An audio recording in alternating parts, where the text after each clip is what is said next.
집 밖 세상과는 거의 단절된 채 지내게 된 거고 부모님의 지인이라는 사람이 집에 찾아왔습니다.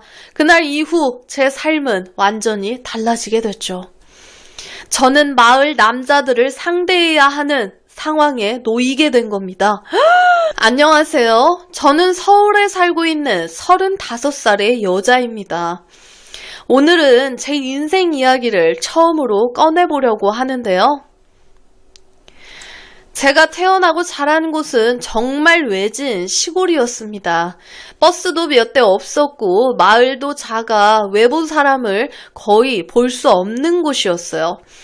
가족은 아버지, 어머니, 그리고 저보다 1살 많은 오빠 이렇게 4식구였고 저희 집은 지금 생각하면 정말 특이한 분위기의 집이었습니다. 집 구조도 단순하고 문을 열면 바로 방이 나오고 그 옆에 또 작은 공간이 있는 식이었죠. 지금 생각하면 초가집처럼 단순한 구조였던 것 같은데, 그리고 저희 가족은 집에서 거의 옷을 입지 않는 생활을 했었죠. 뭐야? 어릴 때는 그게 이상한 일인지도 몰랐어요. 그저 우리 집 방식이라고만 생각했고, 하지만 점점 커가면서 집에서 벌어지는 일들이 다른 가정과는 다르다는 걸 조금씩 느끼기 시작했습니다. 어릴 때부터 저는 부모님의 사적인 모습들을 그대로 보며 자라게 됐고, 사적인 모습이라고 하면 어떤 모습인지 알겠죠? 예. 그 당시에는 그게 무엇을 의미하는지 몰랐고 그저 부모님이 하는 행동이라고만 생각하고 어른이 되어가며 부모님은 그것이 자연스러운 일이라며 설명을 했습니다. 그리고 저와 오빠에게도 그것이 성장 과정이라 말하며 여러 가지의 행동들을 강요하기 시작했죠. 너무 어린 나이였기 때문에 저는 그것이 옳은지 아닌지 판단할 수 없었고 싫다고 말해도 가족이니까 괜찮다, 자연스러운 일이다 라는 말을 계속 들었습니다. 시간이 지나며 저는 점점 혼란스러워졌고 무엇이 정상적인 삶인지 알 수 없게 됐죠. 학교는 집에서 멀었기 때문에 늘 부모님이 자전거로 데려다주고 데리러 왔고 그래서 학교 친구들과도 가까워지기 어려웠죠. 집 밖 세상과는 거의 단절된 채 지내게 된 거고 중학교를 졸업할 무렵엔 더 이상 학교를 다니지 못하게 됩니다. 야, 심한데? 중학교 때부터 학교를 안 다녔으면 아동학대, 고등학교도 가지 못하고 집에서 지내는 시간이 대부분이었죠. 그때부터 저의 삶은 더 힘들어지기 시작했습니다. 부모님에게 반항하며 심하게 혼나기도 하고 집안에서 일어나는 일들을 거부할 힘도 없었죠. 그러던 어느 날 부모님의 지인이라는 사람이 집에 찾아왔습니다. 그날 이후 제 삶은 완전히 달라지게 됐죠. 저는 마을 남자들을 상대해야 하는 상황에 놓이게 된 겁니다. 그 상황이 얼마나 잘못된 것인지 알면서도 도망칠 방법이 없었죠. 집은 외진 곳이었고 도움을 요청할 곳도 없었기 때문입니다. 아마 돈 때문이지 않았을까 싶긴 하네요. 그죠? 그렇게 몇 달이 지나갔습니다. 그때 저는 처음으로 결심했죠. 여기서 벗어나야 한다. 하지만 문제는 돈이었어요. 도망치려면 돈이 필요했기 때문이죠. 그래서 저는 부모님이 새벽에 일을 나가는 시간을 이용해 집 밖으로 나가기 시작했고 한참을 걸어 읍내까지 나가게 됐죠. 그때 저는 가진 것이 거의 없었습니다. 낡은 옷과 슬리퍼가 전부였고 그렇게 저는 처음으로 스스로 돈을 벌기 시작하죠. 군부대 근처에서 군인들에게 말을 걸기도 했고 여러 사람들을 만나며 돈을 모았죠. 힘들고 위험한 일이었지만 그때는 그것밖에 방법이 없다고 생각했습니다. 지옥도가 따로 없네요. 그지? 시간이 지나며 조금씩 돈이 모였고 어느 날 통장을 확인했을 때 약 500만 원 정도가 모여있는 겁니다. 그 순간 저는 결심했죠. 지금 떠나자. 저는 집을 나와 버스를 타고 서울로 올라갔습니다. 서울에 도착했을 때의 기억은 아직도 생생한데 사람도 많고 건물도 높고 모든 것이 낯설었죠. 처음에는 찜질방에서 지냈고 먹고 자고 낮에는 서울 거리를 돌아다니며 사람들을 구경했고 그때 저는 처음으로 피자라는 음식을 먹어봤습니다. 세상에는 이렇게 맛있는 음식이 많다는 것도 처음 알았죠. 서울의 밤거리를 걸으며 저는 처음으로 자유라는 감정을 느꼈습니다. 하지만 돈은 계속 줄어들고 있었고 그래서 저는 남자들을 상대하는 일을 다시 시작했습니다. 터미널 근처나 많은 곳에서 사람들을 만나며 돈을 벌었고 그렇게 몇 년이 흘렀죠. 여러 지역을 다니며 살았고 많은 사람들을 만났습니다. 힘든 일도 많았고 위험한 순간도 많았죠. 하지만 저는 그 시간 동안 돈을 모았고 결국 작은 집도 마련할 수 있었습니다. 다행이다. 14년 정도 그런 생활을 하다 보니 몸도 예전 같지 않아요. 그래서 새로운 일을 시작해야겠다고 마음을 먹게 됐고 지금 저는 1인 왁싱샵을 운영하고 있습니다. 처음에는 걱정도 많았지만 손님들이 조금씩 늘어나기 시작했고 지금은 예약이 꽤 많은 편이죠. 지금도 제 인생을 돌아보면 믿기 어려운 순간들이 많습니다. 어린 시절부터 평범한 삶과는 거리가 먼 길을 걸어왔지만 그래도 지금은 제 힘으로 살아가고 있다는 것에 의미를 두고 있죠. 가끔은 이런 생각도 합니다. 다음 생이 있다면 평범한 가정에서 태어나 보고 싶다. 그저 평범하게 학교 다니고 친구 사귀고 가족과 웃으며 살 수 있는 그런 삶. 그런 삶이 어떤 느낌인지 저는 아직도 잘 모릅니다. 그래도 지금은 제 삶을 받아들이며 살아가고 있죠. 제 이야기를 들어주셔서 감사합니다. 그녀는 조금 독특한 사람이었어. 회사 분위기와 전혀 어울리지 않는 사람이었거든. 나이가 36살인데 결혼도 안 했고 포르쉐를 몰고 다니더라고. 때는 지금으로부터 약 6년 전의 이야기야. 나는 그때 평범하게 회사 생활을 하고 있었지. 우리 회사가 작은 회사를 하나 인수를 하게 되는데 그쪽 업무가 안정될 때까지 잠깐 도와달라는 요청을 받게 된 거야. 나는 별 생각 없이 몇 달만 도와주고 오면 되겠지라는 마음으로 그 회사에 가게 됐어. 그리고 거기서 그 여자를 처음 만나게 됐어. 처음 봤을 때 솔직히 좀 놀랬어. 회사 분위기와 전혀 어울리지 않는 사람이었거든. 완전 풀 메이크업에 머리는 고데기로 말아놓고 겨울인데도 반팔을 입고 피부는 하얗고 향수 냄새가 강하게 나. 딱 한마디로 표현하면 템프로에 있어도 이상하지 않을 스타일. 그 정도로 눈에 확 들어오는 사람이었어. 게다가 나이가 36살인데 결혼도 안 했고 포르쉐를 몰고 다니더라고. 그때 속으로 이런 생각을 했지. 이런 사람이 왜 여기서 일을 하지? 그리고 솔직히 말하면 나는 원래 그런 스타일을 좋아해.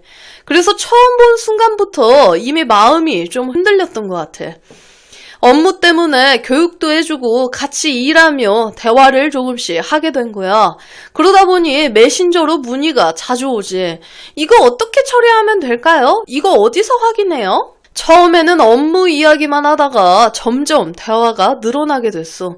그러다가 어느 날 언제 밥 한번 먹어요? 그렇게 자연스럽게 둘이 밥을 먹게 됐어. 그리고 그날 이후 우리의 관계는 조금씩 가까워졌지. 얼마 지나지 않아 연인이 됐고 그리고 첫 관계를 가지게 됐는데 그때 조금 놀랐던 기억이 있어. 왁싱이 되어 있는 거야. 근데 일반 사람들 중에서도 왁싱하는 사람들이 있을 텐데 왜? 나는 그때까지 그런 걸 한 번도 본 적이 없어서 솔직히 당황했거든. 그래서 그날 무슨 일이 있었는지 기억이 흐릿할 정도야. 그렇게 우리는 연애를 시작했고 하지만 그녀는 조금 독특한 사람이었어. 전화는 거의 안 하고 연락은 대부분 톡으로 했지. 그리고 혼자 있는 시간을 굉장히 중요하게 생각하는 사람이었어.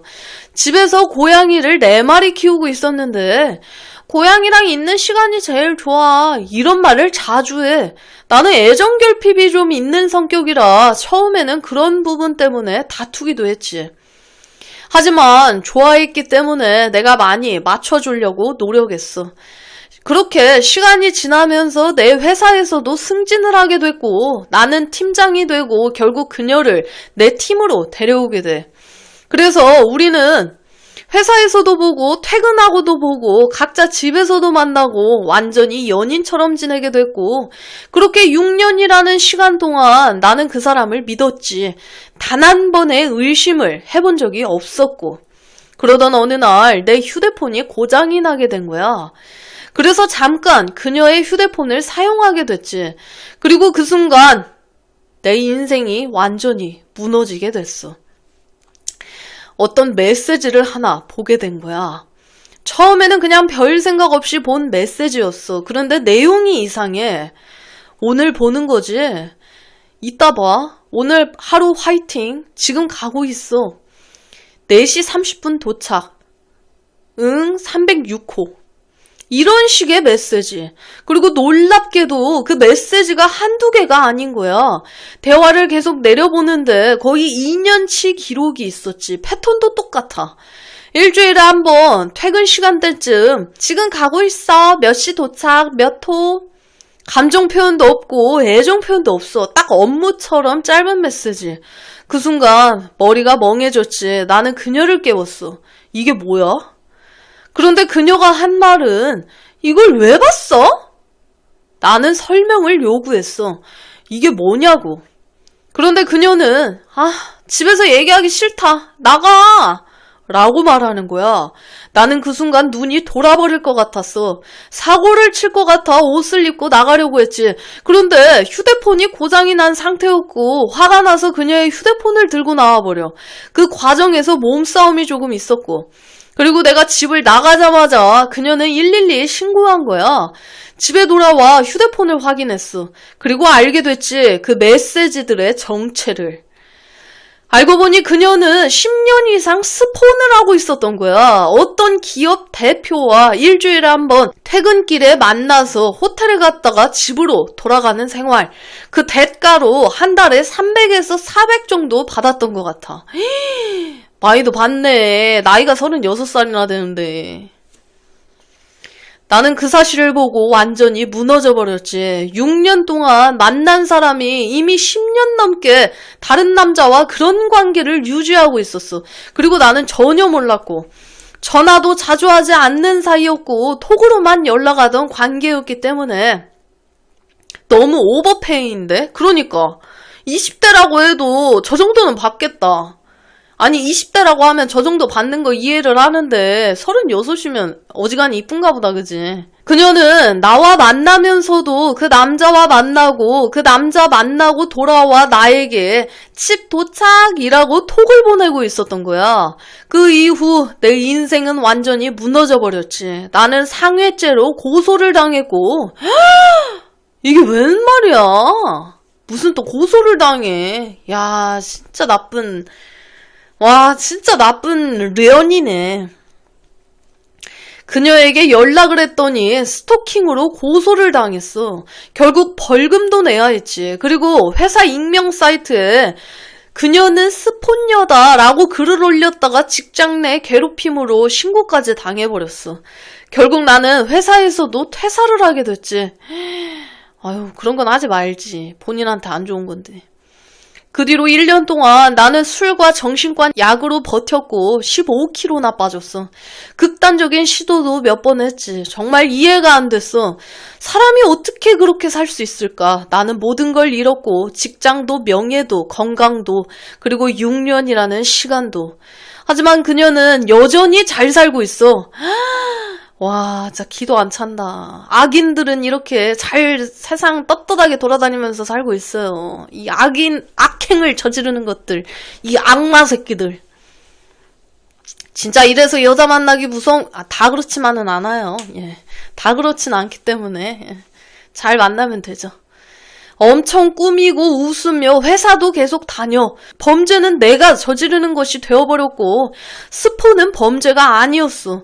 얼마 전 퇴직 마지막 날 길을 지나가다가 우연히 그녀를 봤어. 그녀는 어떤 남자와 함께 웃으며 커피를 마시러 가고 있더라고. 나는 아직도 한두 시간마다 자다가 악몽을 꾸고 깨.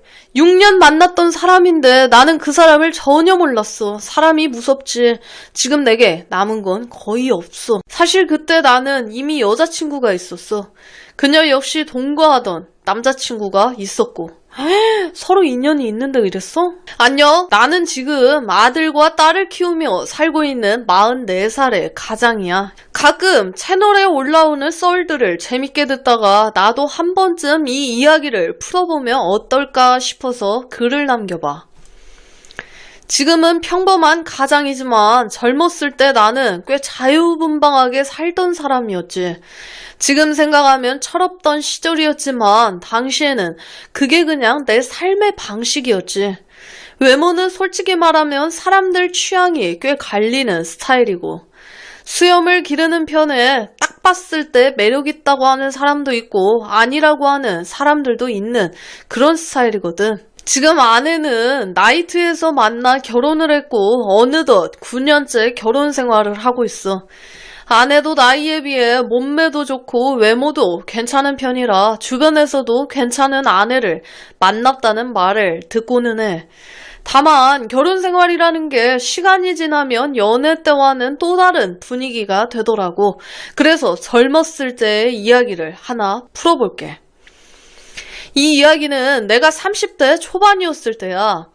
그때 나는 평범한 직장을 다니면서도 밤이 되면 친구들과 클럽이나 나이트를 자주 다니곤 했지. 20대 때부터 그런 곳을 자주 다니다 보니 친구들과 나름 요령도 생겼고 사람들과 쉽게 친해지는 편이었어. 그래서 자연스럽게 여자들과 술자리를 갖게 되는 일도 많았지. 어느 날도 평소처럼 친구와 함께 성남에 있던 유명한 나이트클럽을 갔어. 그곳은 꽤 유명한 곳이었고 사람들도 많이 모이는 곳이었어. 그날도 술을 마시며 놀다가 여자 2명과 자연스럽게 합석을 하게 됐는데 이후 분위기가 좋아져 근처 식당으로 이동해 2대2로 술을 더 마시게 된 거야. 그렇게 술을 마시며 이야기를 나누다 보니 두 여자가 서로 자매라는 사실을 알게 됐어. 처음에는 농담인 줄 알았는데 정말 친언니와 여동생이더라고. 그래서 나는 정말 친자매 맞아요? 전혀 안 닮았는데? 라고 놀래서 물어봤던 기억이 있지. 동생 A는 배우 전소민과 비슷한 분위기의 귀여운 스타일이었고 언니 B는 호리호리한 체형에 짧은 머리를 한 차분한 분위기의 사람이었어. 솔직히 말하면 두 사람 다 매력이 있었거든. 술자리가 계속 이어지다가 각자 방을 잡고 쉬게 됐어.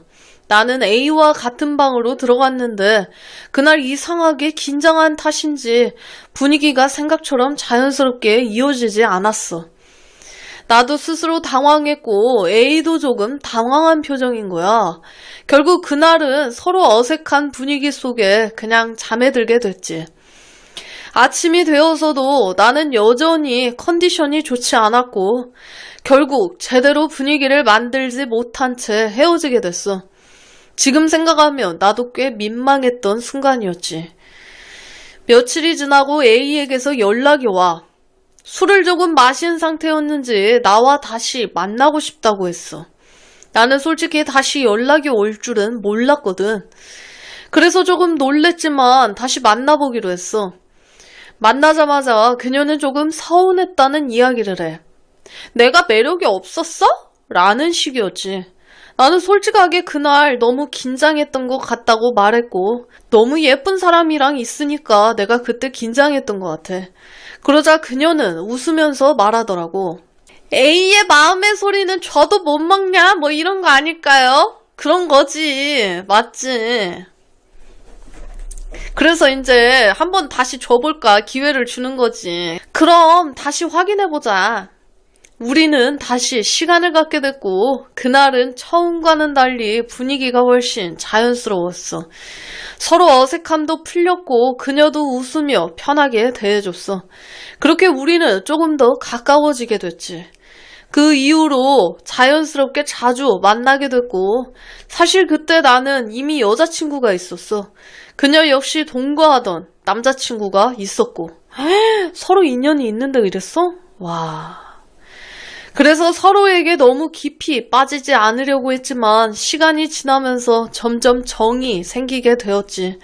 함께 여행도 가고 데이트도 하면서 1년 정도 그런 관계가 이어졌어.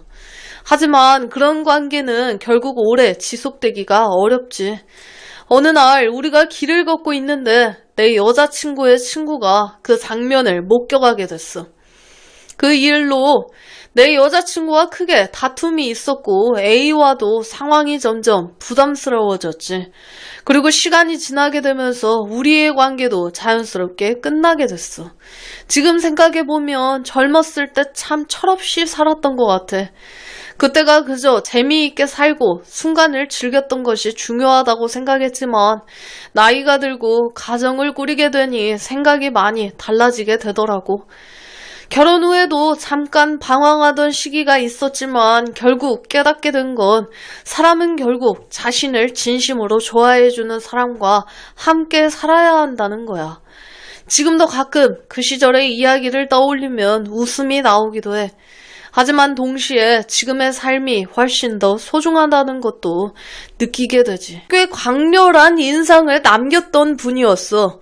필리핀 사람이었지만 피부가 굉장히 하얗고 분위기가 독특해서 처음 보는 순간 굉장히 인상적이었지. 처음에는 단순히 선생님과 학생의 관계였지만 수업 시간이 점점 늘어나게 되면서 자연스럽게 친해지게 됐어. 안녕하세요 현희님. 항상 영상 잘 듣고 있는 애청자입니다. 늘 듣기만 하다가 처음으로 사연을 보내보는데요.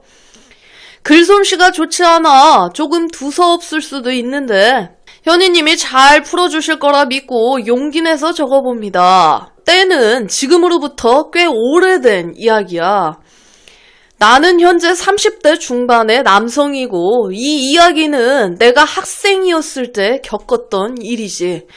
우리 집은 어릴 때부터 비교적 형편이 괜찮은 편이었는데 그래서 중학교 시절부터 거의 모든 과목에 과외 선생님을 붙였었는데 이상하게도 영어만큼은 점수가 좀처럼 오르지 않는 거야.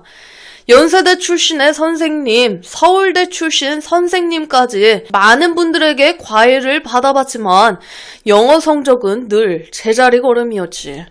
점점 영어에 흥미도 떨어지고 공부 자체가 재미없었던 시기였는데 어느 날 어머니가 미국 어학 연수를 가보는 게 어떻겠냐고 제안하시는 거야. 그런데 마침 같은 학교 후배가 필리핀으로 어학 연수를 간다는 이야기를 듣게 되었고 나는 공부보단 해외에 한번 가보고 싶다라는 마음이 커서 그 후배와 함께 필리핀으로 어학 연수를 가게 됐어. 그렇게 나는 2000년대 초 한국보다 훨씬 덥고 습했던 필리핀 세부에 도착을 하게 됐지. 처음 도착했을 때 어학연수 숙소에는 나와 비슷한 처지의 학생들이 대략 30명 정도 있는 거야. 그런데 막상 시작된 어학연수 생활은 내가 생각했던 것과는 꽤 달랐어. 다른 과목은 전혀 없고 하루 종일 영어만 공부하는 시스템이었는데 하루에 거의 12시간 가까이 영어 수업이 이어지다 보니 금방 지치기 시작했어. 솔직히 말하면 나는 공부하러 왔다기보단 여행을 온 기분에 가까웠기 때문에 그 생활이 너무도 힘들었지. 결국 얼마 지나지 않아 나는 한국으로 돌아가고 싶다는 이야기를 꺼내게 됐어. 그런데 어학원 원장님과 어머니가 상의한 끝에 한 가지 제안을 해주시는 거야. 그게 바로 자율적인 1대1 수업이었지. 말 그대로 내가 원하면 하루 1시간만 수업을 해도 되고 더 하고 싶으면 시간을 늘릴 수도 있는 방식이었어. 그렇게 나는 단체 수업 대신 혼자서 1대1 수업을 받게 된 거야. 그리고 그 첫 수업 시간에 한 명의 선생님을 만나게 되지. 당시 나에게는 꽤 강렬한 인상을 남겼던 분이었어. 필리핀 사람이었지만 피부가 굉장히 하얗고 분위기가 독특해서 처음 보는 순간 굉장히 인상적이었지. 나는 그때 한창 사춘기였고 낯선 나라에서 새로운 사람을 만났다는 것 자체가 굉장히 신기한 경험이었어. 처음에는 그냥 영어 여자 선생님이었지만 수업을 몇 번 하다 보니 점점 대화도 많아지고 서로에 대해 조금씩 알게 됐어. 나이는 몇 살인지, 가족은 어떤지, 왜 이 일을 하고 있는지 같은 이야기들이 자연스럽게 이어진 거지. 알고 보니 그 선생님은 대학을 다니다가 잠시 휴학을 했고 어학원에서 일을 하고 있는 상황이었던 거야. 나이 차이도 생각보다 크지 않았고 처음에는 단순히 선생님과 학생의 관계였지만 수업 시간이 점점 늘어나게 되면서 자연스럽게 친해지게 됐어. 원래는 1시간 수업이었는데 어느 순간 2시간, 3시간으로 늘어나 있었고 영어 수업뿐 아니라 이런저런 이야기를 많이 나누게 됐어.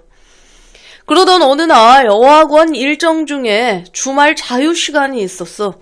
대형 쇼핑몰에서 몇 시간 동안 자유롭게 시간을 보낼 수 있는 날이었는데 나는 용기를 내 선생님께 식사를 같이 할 수 있겠냐고 물어봤지. 다행히 선생님도 흔쾌히 응해주셨어.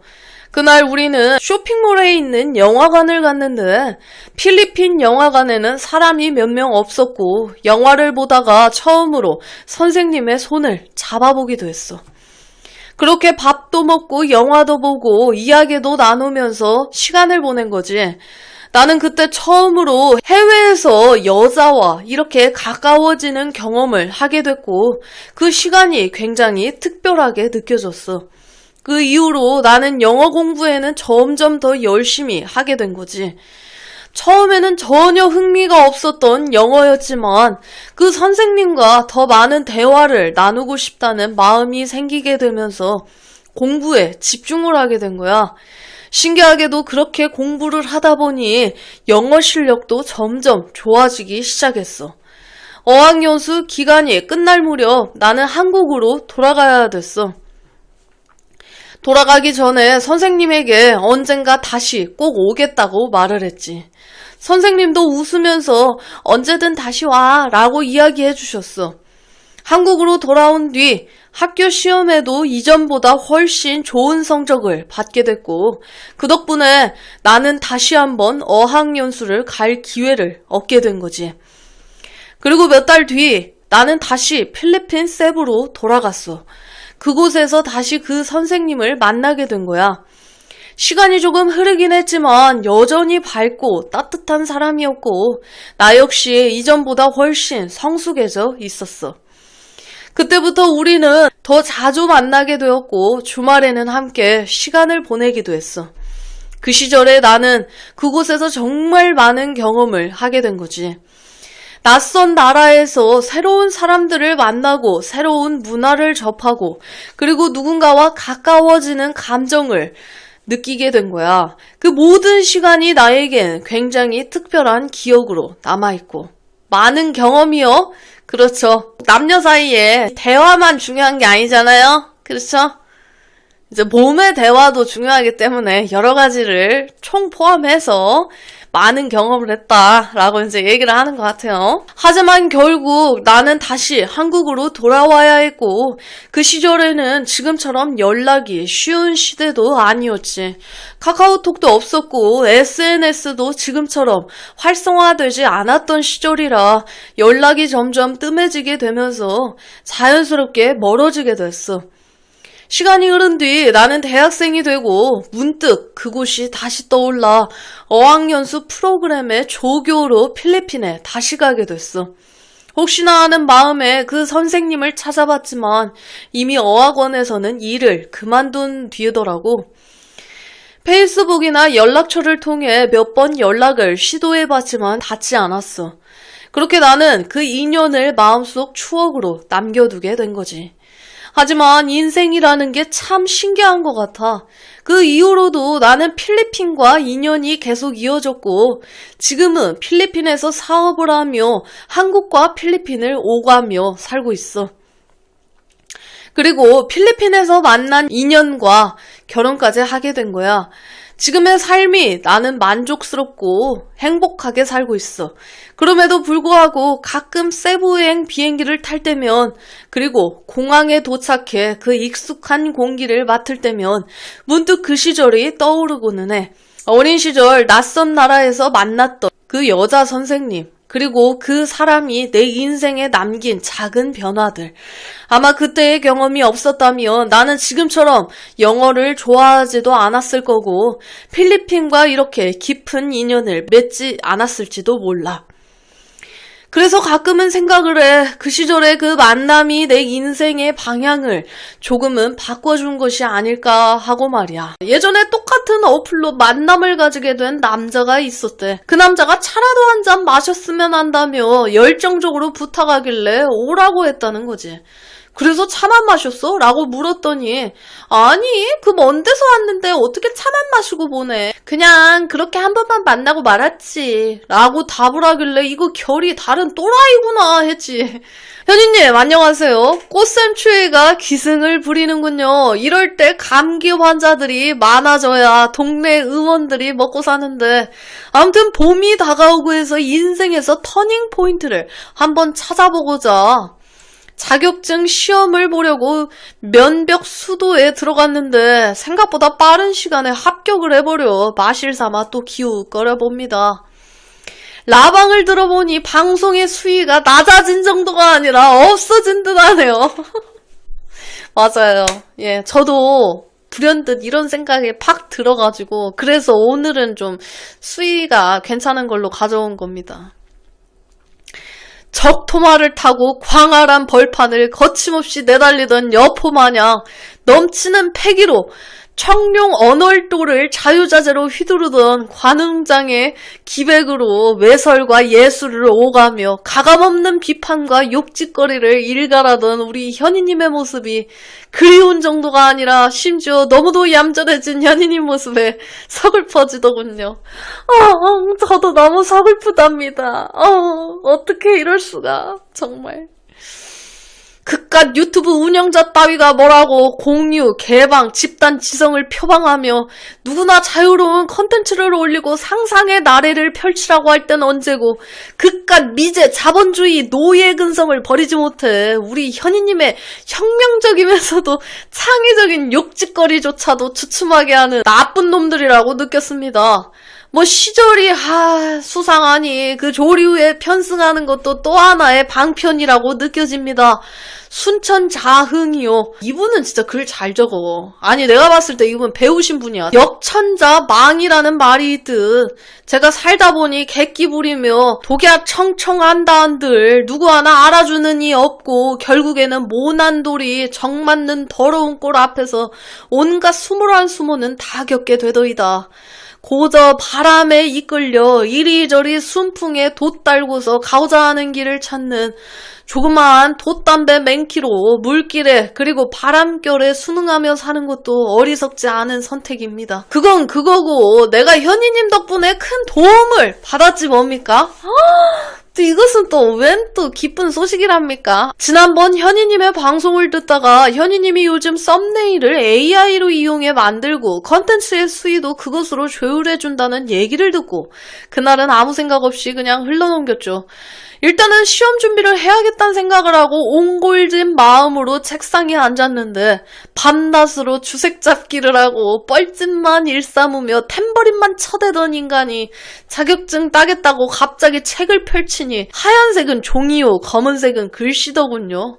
이거 생각보다 면벽수도의 기간이 길어지겠구나 하고 절망을 느끼고 있던 찰나 위에서 얘기한 현이님 방송이 문득 떠올라 미친 척하고 요즘 핫하다고 하는 두 개의 AI를 모두 띄워놓고 현재 내가 처한 상황, 내가 하고 싶은 거, 그러기 위해 어떻게 해야 하나 등등을 쳐대니 이 앙증맞고 깜찍한 것들이 땡땡님 지금 땡땡 자격증을 준비 중이시군요. 라며 그간의 기출 문제를 요하게 해준다고 하더군요. 키워드 몇 개로 내가 뭔 시험을 준비하는지 맞추다니 용했습니다. 그래서 한번 해보라고 하니 자료를 쫙 뽑아주고 이젠 예상 문제를 뽑아드릴깝쇼? 라고까지 하길래 하도 기특해 그리하라 라고 명하니 이것들이 예상 문제를 뽑지 않겠습니까? 이거 신세계 경험했는데 어차피 디테일하게 파고들면 이번 시험에선 결과가 불보듯 뻔하고 하여 마음 비우고 그래도 시험 보겠다고 돈은 내놨으니 어떤 문제들이 출제되나 간이나 보자며 자포자기하던 순간 예상 문제가 어쩌고 하길래 정말 미친 척하고 그것만 보기로 결정해 계속해서 그것들이 뽑아준 내용을 외우며 생각했죠. 아무리 똑똑해봐야 니까 것들이 그런 걸 어떻게 예측하겠냐 라고. 그런데 제 생각이 짧았습니다. 모든 분야에서 입신의 경지에 이르는 사람들을 칭하는 구단, 즉 인간들 중에서 바둑을 제일 잘 둔다 하는 이세돌 구단을 이길 때부터 그 떡잎이 남달았음을 알았어야 했는데 말이죠. 이것들이 이건 꼭 숙지하시고 이것만 보고 들어가시면 합격합니다. 라고 호언장담했던 게 구라가 아니더군요. 현이님 방송을 정주행하지 않았다면 저는 아마 지금쯤 더 씩씩대며 책 한 권을 통째로 씹어먹고 있었을 겁니다. 이야 정말 다행이다. 너무 좋은 소식 아닙니까? 아무튼 집안에 경사이니만큼 떡도 돌리고 해야 되는데 요즘 사는 게 하도 후져서 집안에 경사일 정도라고? 봐봐 자격증 어려운 거 따셨나봐. 발언이 길어졌는데 아무튼 수위 조절 때문에 너무 힘 빠져 있지 마시고 예전처럼 파이팅 넘치는 모습으로 수많은 청취자 형제 자매님들께 활력을 불어 넣어주시길 바라겠습니다. 알겠습니다. 팬데믹 시절에 만남 어플을 통해 만나서 송사를 치룬 처자들에 대해 기억날 때마다 한 명씩 적어보고자 해. 지금부터는 되먹지 못하고 쌍스럽게 반말로 해보도록 할게. 좀이 쑤시던 시절이었지. 그 기간에도 어떻게든 인연을 이어가야겠다는 일념으로 탬버린을 치며 마이크를 잡고 불을 토하는 결의로 사력을 다해 임했지.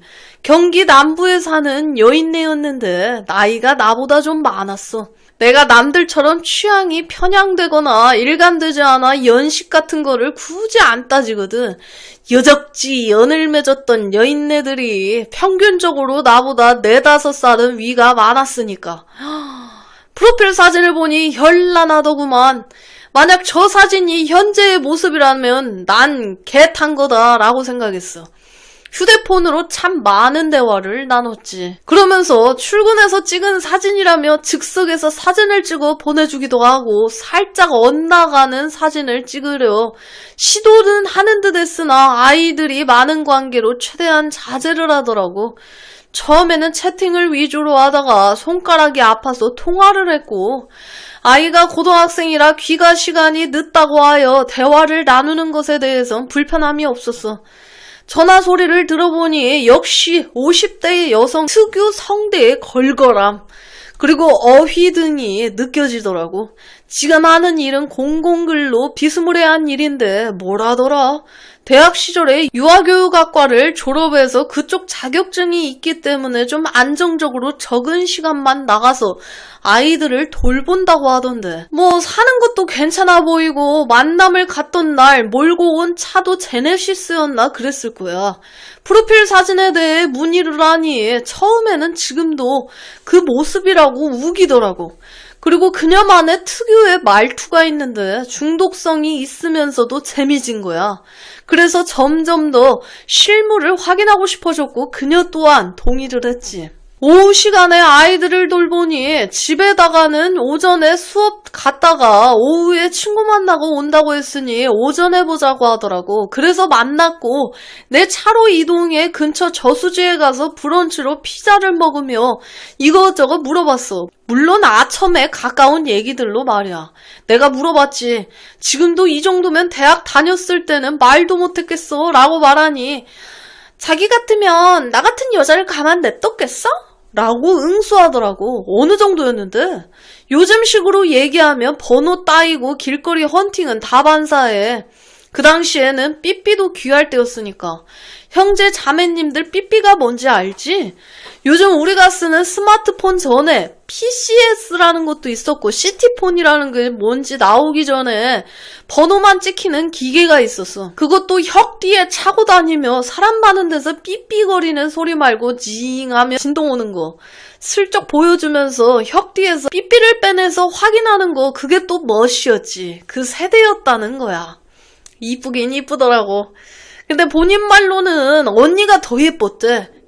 그때 조금만 인내심을 가지고 언니도 만났어야 했는데 너무 일을 빨리 처리하는 바람에 1992년도에 유행했었어요. 나 태어나기도 전이었네. 1998년도 2년 약정 무료폰 나와가지고 학생들도 다 가지고 다니게 됐죠. PCS. 삐삐 뒷주머니에 차고 다니던 게 유행. 모토로라. 모토로라. 폴더 그거 얇은 거 뭔지 알아. 색깔도 되게 이뻤어. 보라색, 핑크색 해가지고 되게 진한 색깔. 그래. 납작한 거. 그래, 그거. 현희 씨가 이야기하는 건 나름 최신인 건데. 아, 그래요? 여러분들이 말씀하시는 거는 그게 아니야? 그 전에도 모델이 있었어? 모토로라가? 진짜? 초기 모델은 벽돌이었어? 안테나가 여수처럼 나왔어? 모토로라가 벽돌이던 시절이 있었구나. 나는 그거는 몰라요. 오빠는 택 5000부터 들고 다녔다. 택 5000은 또 뭐야. 모토로라 흉기였지. 튼튼했어. 진짜 아재들. 진짜 아재들 모임이잖아. 아재들 그냥. 여러분들 그냥 과거 또 아는 주제 나왔다고 또 이제 여러분들. 병 느껴진다. 나는 몰라. 이동 중에 재미난 얘기도 해주는 거야. 예전에 똑같은 어플로 만남을 가지게 된 남자가 있었대. 좀 멀리 살더라는 거지. 그래서 자기보다 나이도 많고 프로필 사진도 그닥 탐탁치 않아 그만두려고 하는데 그 남자가 차라도 한 잔 마셨으면 한다며 열정적으로 부탁하길래 오라고 했다는 거지. 그래서 차만 마셨어? 라고 물었더니 아니 그 먼 데서 왔는데 어떻게 차만 마시고 보내? 라는 얘기를 하는 거야. 그럼 성지 순례차 쉬었다 갔어? 그냥 그렇게 한 번만 만나고 말았지 라고 답을 하길래 이거 결이 다른 또라이구나 했지. 먼 길 왔으니 잠시 쉬었다 가라고? 이게 이해를 제대로 못하는 데가 모자란 거야? 아님 이 친구가 나보다 높은 단계에서 살았던 거야? 나도 어지간하며 홍익인간의 너른 마음으로 깊게 포용하는 스타일이기는 한데 이건 결이 다른 얘기잖아. 대충 알겠지만 우린 또 특이한 종족을 보면 그냥 못 넘어가는 경향이 있어 바로 성지순례를 하러 갔지. 요즘은 카운터도 안 들르고 주차하자마자 바로 올라가대. 창문을 열어보니 앞에는 아무것도 없고 바다만 보이길래 경건한 마음으로 운기 조식하고 파이팅 넘치는 진진바리를 치르고 나서 퇴청을 했지. 정말 신체 사이즈를 보아하니 그녀가 대학생 시절이었을 때로 돌아가 그 당시에 그녀의 모습을 보고 싶어지더라고. 50이 넘은 나이에도 얼마나 관리를 해댄 건지 군살 하나 없고 약간의 처짐만 느껴지는 게 정말 젊었을 땐 여럿 잡아먹었겠구나 싶었어. 이혼했다고 들었는데 그래 너는 한 놈이 감당하기 힘들었겠다라는 생각이 절로 들더라. 그 와중에도 내 뇌리에는 이 여자가 이 정도면 언니는 어땠을까라는 생각이 또 스쳐 지나가기도 했지. 역시 난 사람 되기는 힘든 놈이었나 봐. 근데 여기서 반전이라면 반전이랄까. 앞서 얘기했듯 결이 다른 또라이라는 걸 느꼈어. 집에 잘 가고 있었고 다음번엔 어디에 가서 어떤 세트 플레이를 해야 하나 하며 흥얼거리던 찰나 전화가 온 거야. 우리 앞으로는 보지 말자. 갑자기? 응? 멍미? 어이가 없어서 대답을 하자. 자기를 함부로 대했다나 어쨌다나. 내가 뭘 함부로 대했다는 거야. 혹여라도 깨질세라 기스라도 나면 어쩌나 하는 마음으로 조심스레 최선을 다한 사람한테 순간 주마등처럼 스치던 아까 차에서 나누던 그녀의 한마디. 멀리서 왔는데 그냥 보내긴 그렇고 쉬었다가 가 라고 했던 그 한마디가 스치대. 내가 어디 가서 잘생겼단 소리는 못 듣고 살았어도 처음 있는 일이라 아주 신선하더라고. 자기가 지금 키우고 있는 아들도 자기가 낳은 아들이 아니라는 이야기부터. 이건 또 뭔 소리야. 짧게 몇 마디 하더니 상황 파악됐으면 이해하고 조심해서 올라가라고 하대. 멀리서 왔으니 쉬었다 가라는 그 말이 이런 거였구나 하고 정말 또라이도 급수가 있다는 걸 느끼는 계기가 되었던 하루였어. 아주 상큼했지. 사연을 적다 보니 수위 조절 때문에 정말 중요한 멘트는 놓치고 넘어가는 듯 한데 어느 정도 넣으셨어도 될 것 같은데. 아니에요. 제가 너무 많은 걸 말하죠. 죄송해요. 우리 우풍진 깨끼. 우리 우풍진 씨가 근데 오늘은 우풍지다 말씀 안 하셨다. 그지? 삶의 활력을 좀 얻으신 그런 느낌? 약간 그래서 느껴진다. 밝은 느낌 있잖아. 여러분들도 젊게 사세요. 진짜. 생활의 활력인 무언가를 찾아서 하시란 말이야. 나이가 들었다고 그 인생이 끝이 나는 게 아니라고. 뭔가를 찾아서 해보세요. 이 또한 시대의 조류인이 유유히 흘러가는 강물에 몸을 맡기고 같이 흘러가는 수밖에. 사는 게 우풍지다 보니 별의별 또라이들을 만나봤지만 이런 상또라이는 처음 겪어보는지라. 다음엔 동네 남성 미용실에서 이발을 하다가 연을 맺은 얼토당토하는 그녀의 썰을 풀어볼까 생각 중이야. 이건 오 마이 갓. 그 외에도 프로필 사진에 속아 몹시 낭패를 봤던 일도 있고 자기 의지와 상관없이 포지션 플레이 때문에 벤치 먹은 썰에 오늘은 민둥산이라 힘들었던 썰까지 많은 이들이 주마등처럼 스쳐 지나가지만 요즘 AI와 대화하는데 재미 들려 하도 타자를 치다 보니 손가락이 아파서 오늘은 이만할까 해. AI하고 친해지셨나 보다. 좋죠. 움직이는 카사노바 같아. 그러니까 썰이 끝나질 않아. 형제 자매님들 꽃샘 추위에 움츠리지 말고 하루하루 즐겁게 보내시길. 내가 조만간 누구 하나를 물고 늘어지려고 벼르고 있어. 우리 동네 리모델링한 식당이 있는데 가봤더니 예전보다 맛이 없어진 거야. 가까운 시일 내에 아는 동생 불러다가 거기 가서 꼭 한번 먹어보라고 하려고. 내가 당했으니 너도 당해봐라. 날씨가 풀리니 그간 봉인되어 있던 마음속도 악마가 스물스물 기어나오고 있는 듯해. 앞자리 말고 뒷자리로 가서 이야기할래요? 그리고 잠시 후 그녀가 말하는 거야. 잠깐 안아봐도 돼요? 차 안에선 음악 소리와 파도 소리만 흐르고 있었지. 그러다 자연스럽게 둘 사이의 거리는 점점 가까워졌고. 안녕하세요, 현이님. 오늘은 제가 살면서 꽤 강렬하게 기억에 남아있는 이야기를 하나 해보려고 합니다. X라는 소셜 서비스가 있잖아. 예전에는 트위터라고 불렸던 플랫폼이었지. 나는 그곳에 가끔 내 사진을 올리는데 그 사진을 보고 마음에 들어하는 분들이 댓글을 달거나 연락을 해오기도 해. 대부분은 가볍게 커피를 마시거나 술 한잔을 하거나 밥을 먹거나 혹은 알바하는 곳에 놀러 오라는 식으로 약속을 잡고 만나게 돼. 요즘은 생각보다 이런 만남이 자연스럽기도 하고 서로 부담 없이 만나는 분위기이기도 해서 나도 그렇게 몇 번 사람들을 만나곤 했지. 그리고 오늘 이야기는 그렇게 시작된 만남 중에 내가 아직도 기억하는 한 여자에 대한 이야기야. 그날은 여름이었고 비가 내리던 날이었지.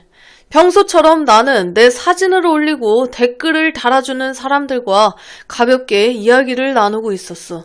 그때 한 사람이 댓글을 다는 거야. 오늘 커피 한잔 하실래요? 나는 그냥 가볍게 비도 오는데 다음에 마셔요 라고 답했어. 그러자 그 사람이 이렇게 답하는 거야. 지금 비 안 오는데요? 그 말을 계기로 대화를 하기 시작했어. 프로필 사진을 보니 나이는 20대 중반쯤으로 보였고 피부가 하얗고 슬림한 체형에 남자들이 귀엽다고 말할 만한 스타일이었지. 그래서 그냥 가볍게 커피 정도는 괜찮겠다 싶었어. 사실 그날 나는 이미 다른 약속이 하나 있었는데 그 약속이 생각보다 빨리 끝나 집에 들어가기엔 조금 아쉬운 상태였거든. 그래서 그냥 이야기나 해볼까 하는 마음으로 대화를 이어갔어. 이야기를 조금 나누다가 그녀가 갑자기 말하는 거야. 우리 집 근처로 올 수 있어요? 나는 조금 당황했지만 어차피 차로 20분 정도 거리라 가볍게 나가보기로 해. 그렇게 운전을 해서 그녀의 집 근처에 도착을 하게 됐고 연락을 하자 곧 내려왔지. 사진과는 조금 달랐지만 오히려 사진보다 더 어려 보이는 얼굴인 거야. 그래서 내가 물어봤어. 사진보다 어려 보이는데? 그러자 그녀가 웃으면서 말을 해. 저 20살이에요. 나는 순간 놀랬지.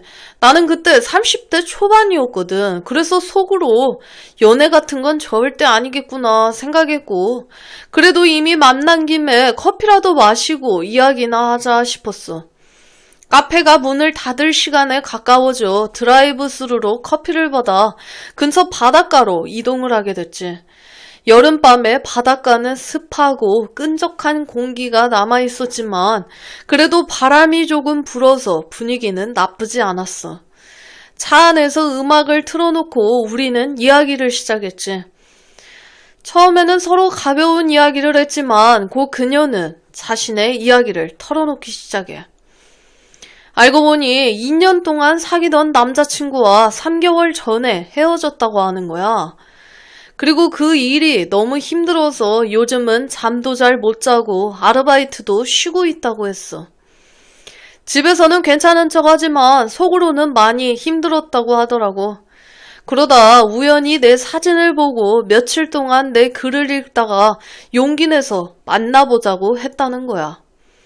그렇게 이야기를 하던 중 그녀는 눈물을 보이기도 했어.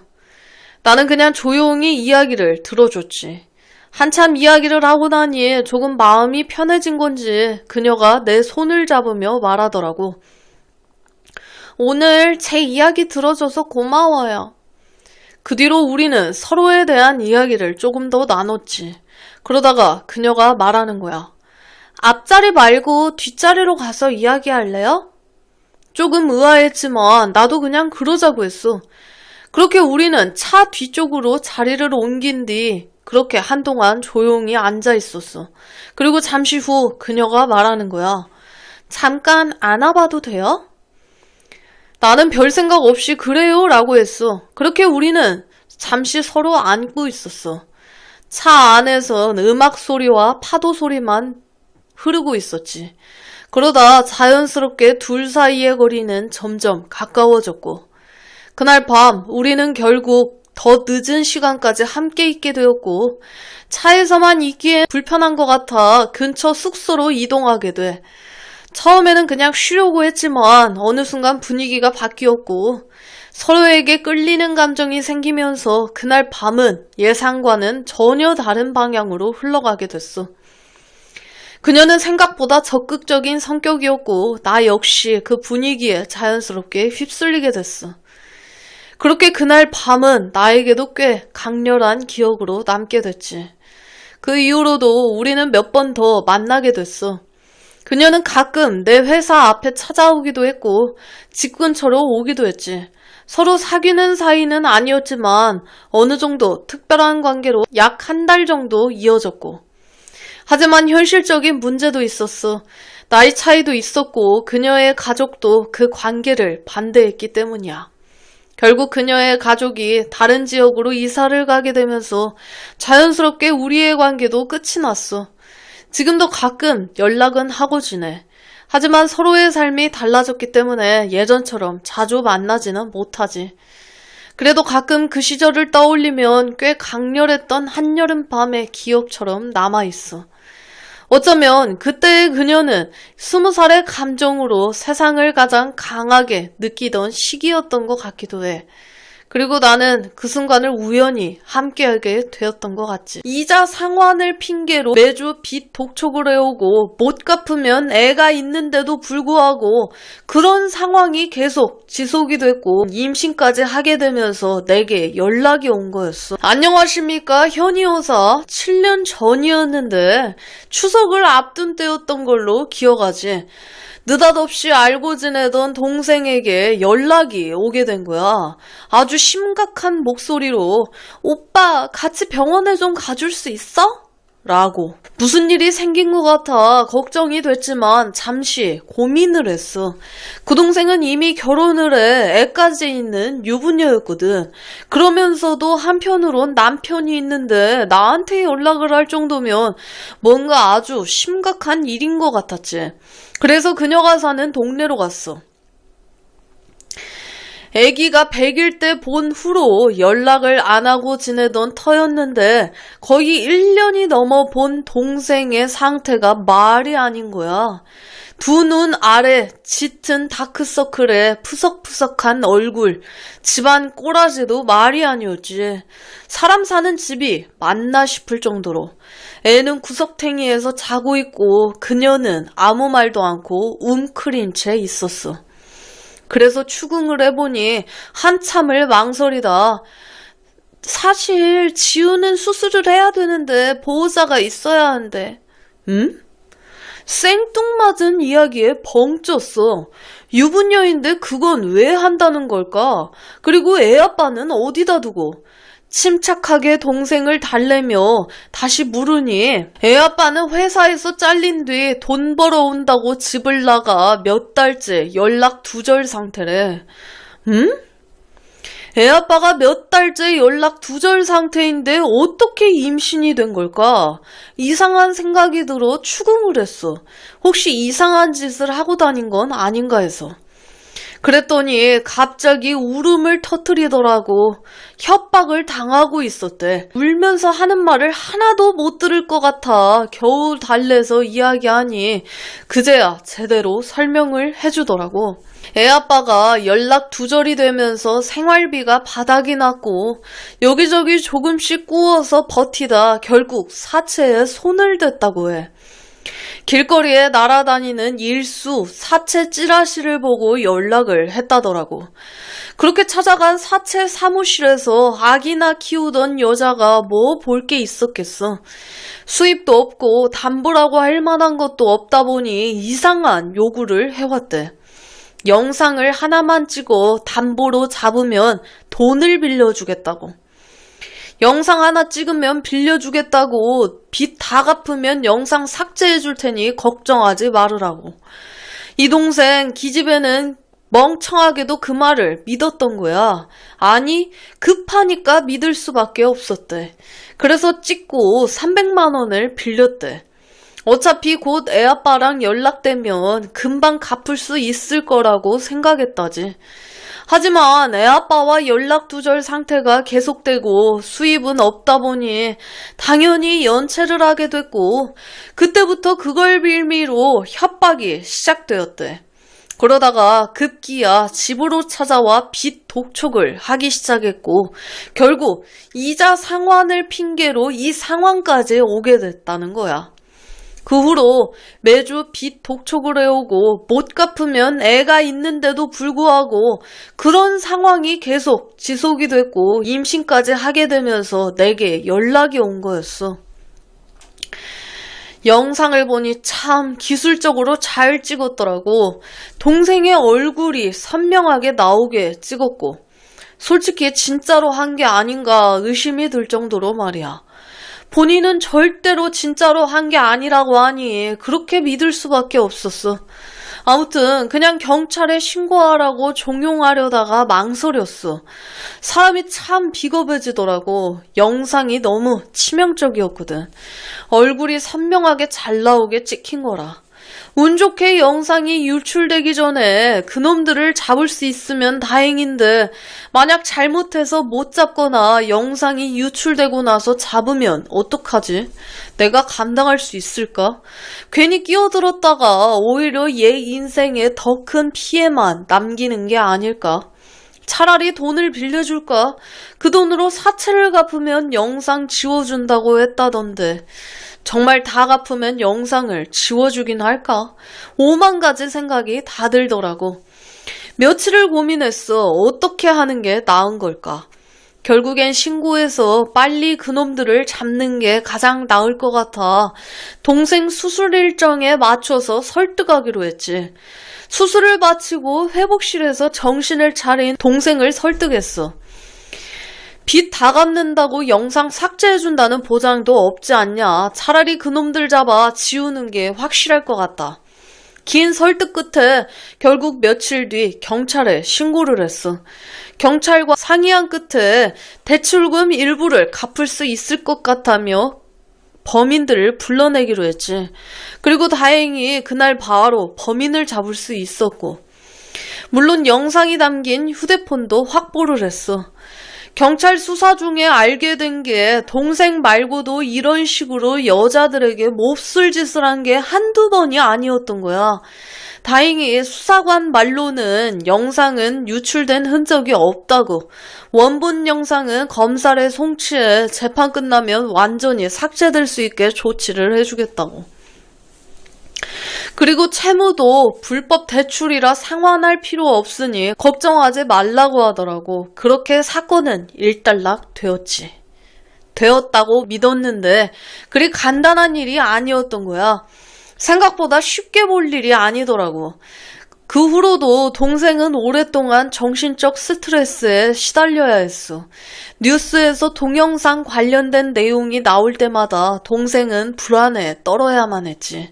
오빠, 정말 내 영상 지워진 거 맞지? 어디 유출된 거 아니지? 저기 내 영상은 없겠지? 내 영상이 저기에 있으면 어떡해? 결국 정신과 치료도 받아야 했고 애 아빠와도 이혼을 하게 됐어. 갑자기 이런 사연을 쓰게 된 이유도 사실 며칠 전에 이 동생에게 연락이 왔었거든. 여전히 극복하지 못했는지 7년이 지난 지금도 불안해하고 걱정을 하고 있어. 예전에는 별 대수롭지 않게 생각했어. 내 나이대 사람들은 거의 알 거야. 호기심에 일부러 찾아보기도 하고 친구들과 돌려보기도 했고 그저 대수롭지 않게 여기기도 했거든. 그래서 그렇게 심각한 거라고 생각하지 않았는데 동생 일을 겪으면서 그게 생각처럼 만만하게 볼 문제가 아니었다는 걸 깨닫게 됐어. 말로는 잊어라. 다 끝났다. 이제 그만 기억에서 지우고 네 삶을 살아라. 온갖 위로를 해줘본들 당사자에게는 쉽게 잊혀지지 않는 끔찍한 기억으로 두고두고 괴롭힘을 당할 수 있다는 걸 알게 되었거든. 그래서 이 자리를 빌어 현희 여사의 구독자님들에게 당부하고픈 말이 있어. 혹시라도 사랑하니까 호기심에 서로 합의를 했으니 추억으로 어떠한 이유와 명분이 있더라도 그런 영상이나 사진은 찍지도 관심도 갖지 않았으면 좋겠어. 물론 상대방과 끝까지 잘 되어 결혼을 하고 아이도 낳고 잘 살면 좋겠지만 사람 일이라는 게 꼭 그렇게 해피엔딩으로 끝나지만은 않는 거거든. 좋게 끝나든 나쁘게 끝나든 헤어질 수도 있으니 그럴 때 그런 것들이 본인의 의도와는 다르게 상대방에게 큰 상처와 트라우마를 남길 수도 있는 거야. 그러니 절대 어떤 명분과 이유가 있어도 그것만큼은 하지 말았으면 해. 오늘의 사연은 이걸로 끝이야. 좀 내용이 어두웠지만 한 번쯤은 꼭 하고 싶었던 말이었을지도 모르겠어. 처음에는 나도 죄책감이 컸는데 땡땡아, 너 괜찮으면 그냥 옆에 있어 볼래? 내 젊은 시절에 꽤 강렬했던 추억 중 하나야. 안녕하세요, 현희님. 항상 영상 잘 듣고 있는 애청자입니다. 늘 듣기만 하다가 처음으로 사연을 보내보는데요. 글솜씨가 없어 앞뒤가 조금 어색할 순 있는데 현희님이 잘 정리해 주실 거라 믿고 보내봅니다. 반말이 더 편해서 반말로 써보도록 할게요. 이 이야기는 지금으로부터 대략 30년 전 내가 20대 초반이었을 때 있었던 일이야. 그때 나는 군대 입대를 앞두고 잠시 휴학을 한 상태였고 아르바이트를 하며 시간을 보내고 있었지. 연애 경험도 많지 않았어. 그때까지 딱 2명 정도 사귀어봤고 연애 초짜였지. 당시 내가 살던 곳은 부모님 지인의 집이었는데 꽤 오래된 2층 집이야. 구조가 조금 특이했지. 위층에는 집주인 가족이 살고 있었고 아래층은 방을 여러 개로 나누어 하숙과 자취를 동시에 받는 구조였어. 본 건물에는 하숙방이 있었고 옆에 붙어있는 가건물은 자취방처럼 쓰이게 된 거지. 내 방은 본 건물 쪽이었는데 출입문이 하나 있고 방 한쪽에 평소에는 잠겨있는 작은 문이 하나 더 있었어. 합판으로 대충 막아놓은 문이었지. 그 문 반대편에는 예전에 통로였던 공간을 막아서 만든 부엌과 화장실이 있었어. 우리 하숙집에는 시골에서 올라온 고등학생 남매가 있었고 그리고 나까지 이렇게 하숙을 한 거야. 내 방 바로 옆 자취방엔 어떤 시험을 준비하던 형이 살고 있었고 반대편 방에는 직장을 다니는 누나가 살고 있었어. 하숙집에 또래 남자가 나와 그 형 둘뿐이다 보니 우리는 자연스럽게 친해지게 됐고 같이 밥도 먹고 술도 한잔하고 그렇게 지내다 보니 매번 대문으로 나갔다가 돌아오는 게 귀찮아 막혀있던 작은 문을 열어버리고 부엌을 통해 서로 왕래하며 지냈었어. 그러던 어느 날이야. 방에서 뒹굴거리며 쉬고 있는데 전화가 와. 야, 땡땡아 뭐하냐? 맛있는 거 있는데 한잔하러 와라. 나는 심심했던 터라 바로 내 형 갑니다 하고 옆방으로 갔어. 그런데 들어가 보니 웬 여자가 음식을 차리고 있던 거야. 나는 형을 쳐다보며 작은 목소리로 형 누구? 이렇게 물었지. 그러자 형이 웃으면서 말을 해. 야 임마 앞으로 네 형수 될 사람이야. 그 순간 음식상을 차리던 여자가 고개를 들고 나를 봤는데 진짜 과장 안 하고 순간 멍해졌어. 마치 영화에서나 나올 것 같은 느낌이었지. 키는 160 정도였고 작은 동그란 얼굴에 피부는 하얗고 긴 검은 생머리야. 체형도 마르고 손발이 길어 전체적으로 굉장히 단정하고 예쁜 느낌이었지. 나는 멍하게 서 있었고 그 누나는 웃으며 내 앞으로 와서 인사를 해. 안녕하세요, 땡땡씨. 오빠한테 이야기 많이 들었어요. 앞으로 잘 부탁해요. 나는 얼어서 네, 예 이러고 있었어. 그걸 보곤 누나가 웃으며 말을 해. 땡땡씨 귀엽다. 형이 옆에서 놀리듯 말을 하더라고. 얘 순진해서 그래. 자기 여동생 있으면 소개 좀 시켜줘. 그렇게 우리는 처음 인사를 나눴고 그날 같이 밥 먹고 맥주 한잔하며 자연스럽게 알아가게 됐지. 형의 여자친구의 이름은 김땡땡, 나이는 24살, 근처 공장에서 격리로 일하고 있었어. 그날 이후 우리는 자주 같이 밥도 먹고 술도 마시면서 꽤 친해졌지. 그렇게 지내던 어느 여름 밤이었어. 너무 더워서 잠이 안 오는 날이야. 형이 예전에 작은 문을 다시 막아달라고 해서 문은 닫아놨지만 합판까지 완전히 붙이지는 않았고 그냥 갈고리만 걸어둔 상태였어. 그날은 너무 더워 살짝 열어두면 바람이 들어올 것 같아서 문을 조금만 열어두고 누워있었거든. 그쪽이 조금 시원했기 때문이야. 그런데 한밤중에 누가 나오는 소리가 들려. 불이 꺼져 있어서 누군지 잘 안 보였는데 화장실 불이 켜지는 거야. 그래서 보니까 형의 여자친구 누나였지. 그 순간 나는 완전히 굳어버렸어. 아마 형이랑 시간을 보내고 씻으러 나온 것 같더라고. 들킬까봐 조심스럽게 문을 조금만 닫아놓고 숨죽이고 있었어. 그날 이후로 누나만 보면 괜히 얼굴을 못 보겠는 거야. 밤만 되면 괜히 문 쪽이 신경이 쓰였고, 그리고 며칠 뒤 또 비슷한 상황이 생겨. 그날은 부엌 쪽 문이 조금 덜 닫혀 있었는데 TV 불빛 때문에 안쪽이 살짝 보이더라고. 자세히 보니 껴안고 있었고 어두워서 잘 보이진 않았지만 분위기만으로도 어떤 상황인지 알 수가 있었어. 며칠 뒤 형이 갑자기 나를 공원으로 불러내는 거야. 술을 마시다가 형이 갑자기 말을 했어. 땡땡아, 너 며칠 전에 봤지? 나는 순간 심장이 내려앉았어. 들킨 줄 알았거든. 그런데 형이 화를 내는 게 아니라 이상한 이야기를 해. 그날 네가 보고 있었던 거 알고 있었는데 이상하게 그날은 훨씬 잘 되는 것 같은 거야. 그래서 혹시 내가 보고 있어서 그런 건지 확인하고 싶다며 한 번만 더 봐줄 수 있겠냐는 거야. 나는 처음엔 당황했지만 미안한 마음도 있어서 결국 한 번은 그렇게 됐어. 그 이후로는 이상하게 이 상황이 계속 이어지게 됐어. 처음에는 나도 죄책감이 컸는데 어느 순간부터는 셋 다 어색하게 웃으며 넘어가는 분위기가 돼버렸고, 누나도 처음엔 화를 냈지만 시간이 지나며 다시 평소처럼 지냈어. 어느 날은 셋이 술을 마시다가 이런 이야기도 나오게 된 거야. 땡땡아, 너 괜찮으면 그냥 옆에 있어 볼래? 나는 미쳤냐고 거절을 했지만 결국 그 집 분위기가 워낙 특이하다 보니 이상하게 계속 엮이게 된 거야.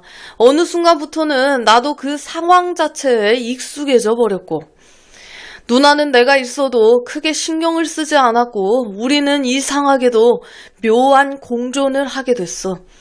그러다가 군대 영장이 나와 입대하기 전까지 우리는 그렇게 지냈고 첫 휴가 때도 형 집에 놀러를 갔어.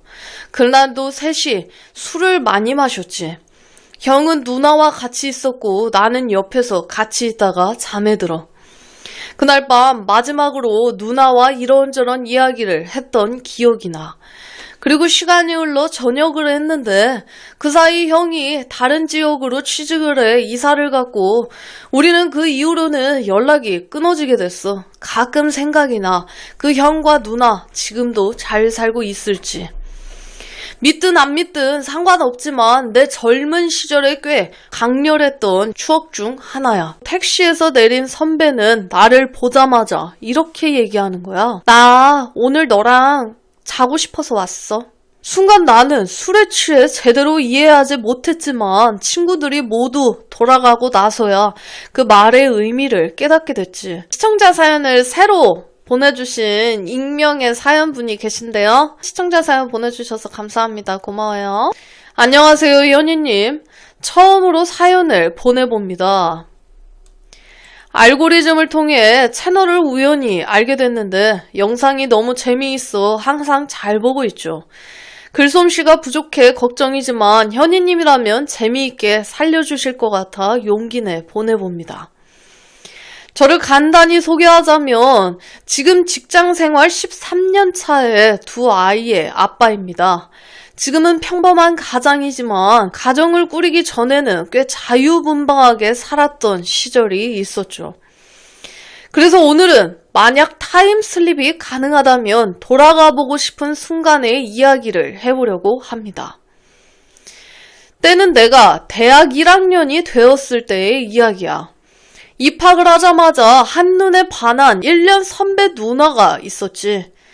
자연스럽게 친해지게 됐지만 알고 보니 그 누나에게는 이미 고향에서 함께 올라온 남자친구가 있었고 그 남자친구는 군대에 가 있는 상황이었지.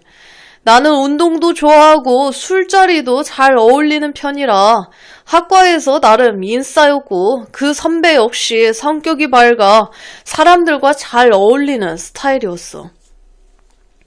선배는 형평상 학교 앞 작은 주점에서 아르바이트를 했는데 나는 거의 매일 그 가게에 들러 술을 마시다가 마감 시간에 선배를 집까지 데려다주는 일이 자연스러운 일상이 된 거야. 방학이 끝나고 2학기가 시작이 된 어느 날이었어.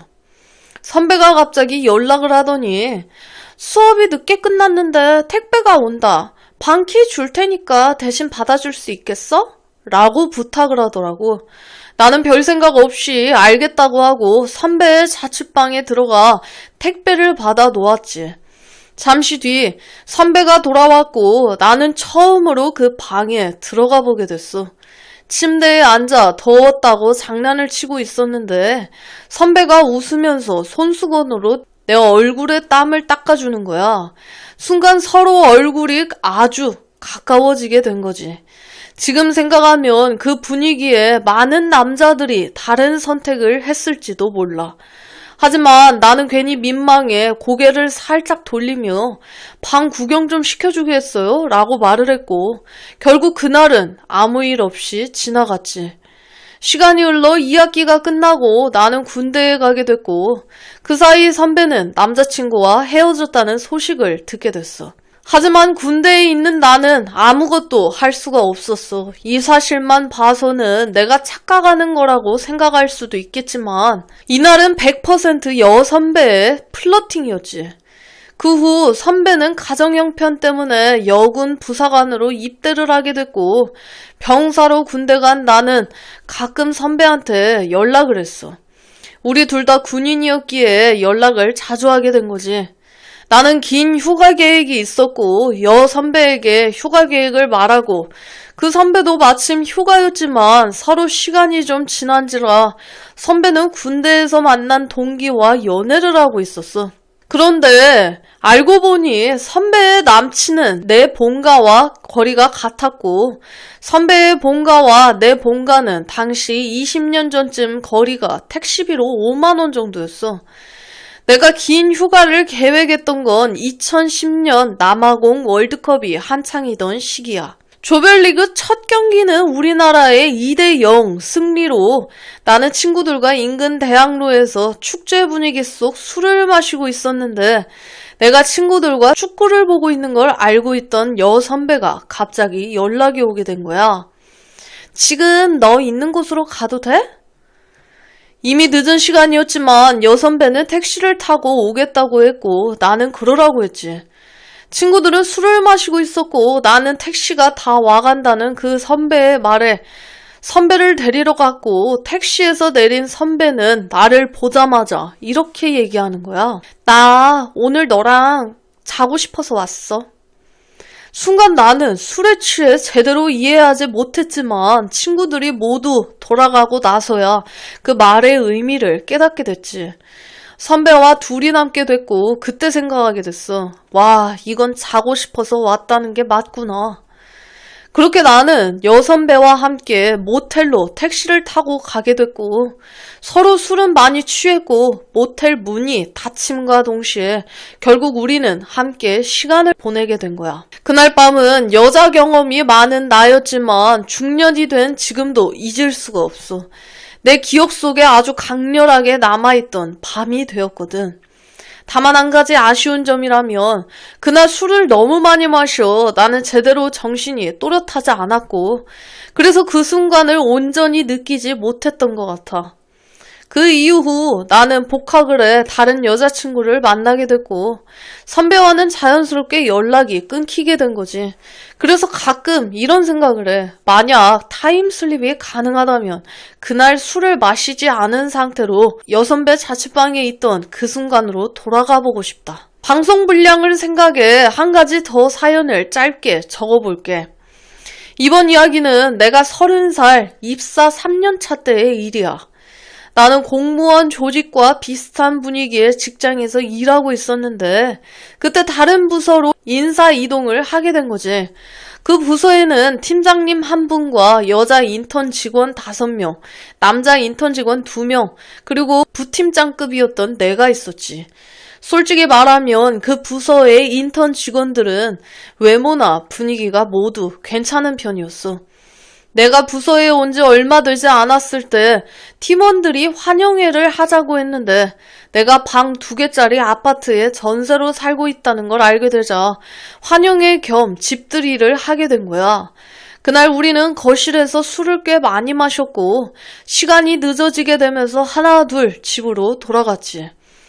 나는 거실을 정리한 뒤 침실로 들어갔는데 정말 깜짝 놀라게 됐어. 인턴 여직원 5명 중 내 기준으로 외모 2등, 몸매는 내 인생에서 손가락 안에 드는 여직원 1명이 내 침대에서 깊이 잠들어 있더라고. 나는 술도 취했고 상황도 굉장히 당황스러웠어. 일단 깨워보려고 했지만 쉽게 일어나지 않았고 내 본능과 이성에 줄다리기를 하고 있었지. 잠시 동안 여러 가지 생각이 머릿속을 스쳐 지나갔고 한 달 전 이별한 나는 새로운 인연이라 생각하며 인턴 여직원 옆에 누우려던 찰나 그때 초인종이 울리는 거야. 같이 왔던 다른 인턴 여직원들이 그 친구가 아직 안 나온 것 같아요 라고 깨닫고 다시 온 거였던 거야. 결국 다른 인턴 여직원들이 너무 취해서 그렇다며 그 인턴 직원을 부축에 데리고 갔어. 지금 생각하면 정말 다행이지. 왜냐하면 그 인턴 여직원은 이후 공채 시험에 합격을 해 정식 직원이 됐고 나와 같은 부서에 5년이나 함께 일하게 되었기 때문이야. 만약 그날 내가 다른 선택을 했다면 아마 지금까지도 굉장히 불편한 관계가 되었을지도 몰라. 그리고 만약 내가 타임슬립을 한다면 그날로 돌아가서도 같은 선택을 할 것 같아. 그리고 그 친구를 챙겨 데려갔던 다른 인턴 직원들에게 지금도 고맙다는 생각이 들지. 부족한 글솜씨지만 여기까지 읽어줘서 고맙고 혹시 사연이 채택이 된다면 썸네일은 타임슬립 콘셉트로 부탁드리고 싶습니다. 다른 이야기들도 정리해 또 보내겠는데 감사합니다. 정육점 조명으로 가득한 2, 3평 남짓한 좁은 방구석 빨간 플라스틱 쟁반에 뭔가 가득 챙겨와 침대 머리맡 스탠드 옆에 내려놓고는 내 앞으로 다가와 싱긋 웃으며 다가오는 거야. 내 첫 경험은 제목처럼 25살 때였어. 때는 바야흐로 2008년 5월 말 2006년도에 군대를 전역하고 특수공무원 준비한다고 노량진에서 2년을 말아먹은 뒤 머리를 식힐 겸 고향으로 내려오게 됐어. 그때는 미쳐가지고 공무원 준비한답시고 멀쩡히 잘 다니던 대학교를 자퇴해버리는 바람에 고향에 내려와서도 할 일이 없어 다음 진로 계획도 짜고 머리도 식힐 겸 알바나 하면서 그동안 잊고 지낸 온라인 게임에 다시 손을 대게 된 거야. 원래 백수 아다는 고딩 때부터 온라인 게임에 미쳐 살았지. 학업은 기피하고 수업 시간엔 쳐자고 밤에는 게임에 빠져서 펜티엄 메가패스 전신 1세대라 처음으로 접한 게임이 온라인 게임이었거든. PC 게임보다 온라인 게임을 먼저 접하게 된 거야. 고딩 진학 기념으로 첫 컴퓨터를 선물을 받았어. 리니지, 포트리스, 인터넷 모뎀 그리운 내 친구들이지. 다행히 국가의 부름이라는 강제 스킬에 걸려 무서운 게임 중독에서 벗어나나 했지만 다시 할 일이 없어지자 자연스럽게 손모가지가 마우스를 붙잡고 있더라고. 이래서 중독이 무서운 거야. 그 시절 게임에서 만난 인연들이 내 인생을 송두리째 바꿔버릴 줄은 그때는 몰랐지. 이제 성인도 됐겠다. 알바로 번 돈으로 적당히 현질도 하고 길드에 가입하면서 정모도 슬금슬금 참여하고 길드 마스터 누나, 북일마 형, 그 외 10명 남짓한 새 식구들과 인연을 만들어갔어. 그 중에 특이한 형님이 한 분 계셨지. 이 양반은 사냥이나 쌈박질은 안 하고 오로지 장비 제작, 판매만 하시던 분이었어. 남들은 사냥해서 내몰리고 쟁을 하는데 유독 혼자 독고다이로 장비 제작해 강화하고 팔아서 이윤을 남기는 걸 더 좋아했는데 심각한 헛맹이였다는 거야. 그 당시 40대 이상에서 컴을 잘 다루는 사람이 잘 없었을 때거든. 그래서 게임을 하며 이것저것 많이 알려주고 퀘스트 대리해주고 하면서 친해지게 됐고, 정모 때도 날 보기 위해 일부러 참석을 해준 형님이었는데 이 형님 알고 보니 조폭이더라고. 그것도 알아주는 조직에서도 서열 손가락 안에 드는 나이트, 단란주점 등등 아예 지역 하나를 통째로 관리하시는, 겉보기에는 영락없는 배 나온 동네 아저씨였는데 말이야. 형님 내 룸사롱에 한번 갔다가 실감했어. 술 마시는 내내 근육돼지 어깨 형들이 찾아와 살벌하게 90도 인사하는 거 보고 술이 입으로 들어가는지 코로 들어가는지 모를 정도로 바짝 쫄아 있었지. 난 죄 지은 것도 없었는데 말이야. 그러던 중 내가 알바를 하면서 지내는 걸 알게 된 형님이 일자리를 주선해줘 형님네 지역으로 보금자리를 옮기게 된 거야. 형님이 부업으로 형수님 명의로 중소규모 PC방 3개를 하고 계셨는데 거기 관리를 맡게 된 거지. 말이 PC방이지 솔직히 어깨형들 아지트나 마찬가지였어.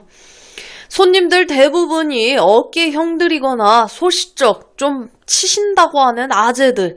내 일은 뭐 다들 아는 PC방 알바 겸 돈 계산하는 거였어. 대부분 외상장사라 얼마 썼는지 장부에 정리 잘 해놨다가 한 번씩 아재들이 돈 주면 정리하는, 그러다 보니 자연스럽게 돈 계산 하나는 기가 막히게 하게 된 거야. 덕분에 지금도 그 기술은 잘 써먹고 있어. 그렇게 한 달 정도 어깨형들과 얼굴도 트고 잘 적응해 나갈 때쯤 평소처럼 일 끝나고 포차에서 형님이랑 소주 한잔하던 차에 무슨 이야기를 하다가 형님이 내가 모쏠의 아다라는 걸 알게 된 거야. 그리고 느닷없이 이 자식이 그 남자 만들어줘야겠는데 라면서 나를 끌고 가는 게 아니겠어? 정육점에서나 볼 법한 빨간, 아니 분홍색 불빛이 가득한 그곳, 홍등가. 그래, 형님이 관리하는 지역에 있는 홍등가로 날 이끄시게 된 거지. 마치 도살장 끌려가는 돼지 새끼 마냥 질질질 끌려서 말이야. 새벽까지만 해도 나는 순수하고 순진하고 순박한 시골 촌놈이었어. 그 새벽 오밤중에 죽어도 결혼할 여자가 아니면 절대 안 한다고 고래고래 소리 지르며 끌려간 기억이 아직도 생생해. 지금 생각하면 내가 왜 그랬을까? 개쪽인데. 아무튼 그렇게 끌려간 한 업소 별천지였어. 하얀 시스루 원피스를 입은 누나들이 긴 의자에 걸터앉아 신기한 눈으로 쳐다보던 모습. 진짜 리얼 목덜미를 잡혀서 질질 끌려갔지. 누가 보면 돈 떼먹고 튀었다 잡혀온 줄 알겠어. 야, 내 동생이다. 잘해줘라. 하며 거짓말 하나 안 보태고 발로 뻥 차여 가게 안으로 빨려 들어갔고 한 여자에게 그대로 고꾸라지고 말았지. 그렇게 엄격결에 내 파트너가 정해지게 된 거야. 예명은 미아라는 누나의 손에 이끌려 깊고 어두운 복도를 지나 작은 방에 밀려 들어갔어. 잠깐만 기다려요, 오빠. 정육점 조명으로 가득한 2, 3평 남짓한 좁은 방구석 조그마한 침대 끄트머리에 칼각 잡고 앉아있었지. 마치 갓 제대 배치받아 군기가 바짝 든 신병처럼 말이야. 끼익. 문이 열리고 그녀가 신발을 벗고 방으로 들어와. 반사적으로 침대에서 벌떡 일어나 차렷 자세로 그녀를 영접하게 됐어. 그런데 아담한 거야. 분명히 손에 잡혀 끌려올 때만 해도 그녀는 엄청 늘씬하고 길쭉한 범접하기 힘든 아우라를 뿜어내고 있었는데 아담? 몇 분 전 일인데 벌써 기억망상 증상이 오는 걸까? 막상 방으로 들어와 눈앞에 선 그녀는 키가 158에서 160 초반? 생각보다 아담한 체구에 바짝 얼어있던 긴장이 조금은 풀어졌어. 그녀는 도도도 종종 걸음으로 좁은 방을 이리저리 활보하더니 빨간 플라스틱 쟁반에 뭔가 가득 챙겨와 침대 머리맡 스탠드 옆에 내려놓고는 내 앞으로 다가와 싱긋 웃으며 다가오는 거야. 꼬꼬마 때 엄마 손에 이끌려 여탕 가서 본 동네 아줌씨들 이후로는 태어나서 처음 보는 모습이었지. 아, 왜? 다들 초딩 3학년까지는 엄마 손잡고 여탕들 가본 적 있잖아. 내 반응이 재밌었는지 그녀는 푹 하고 웃더니 닦아주면서 뭐라고 하긴 했는데 솔직히 기억이 1도 안 나. 그냥 화장품 냄새에 취해 대가리가 마비가 돼버렸거든. 매직아이 놀이를 하며 마법의 주문을 외우던 중 갑자기 정신이 번쩍 들게 됐어. 처음이냐는 그녀의 질문에 나는 말없이 고개만 끄덕였지. 그리고 마침내 나는 남자가 되었어. 중간 과정은 하나도 기억이 안 나.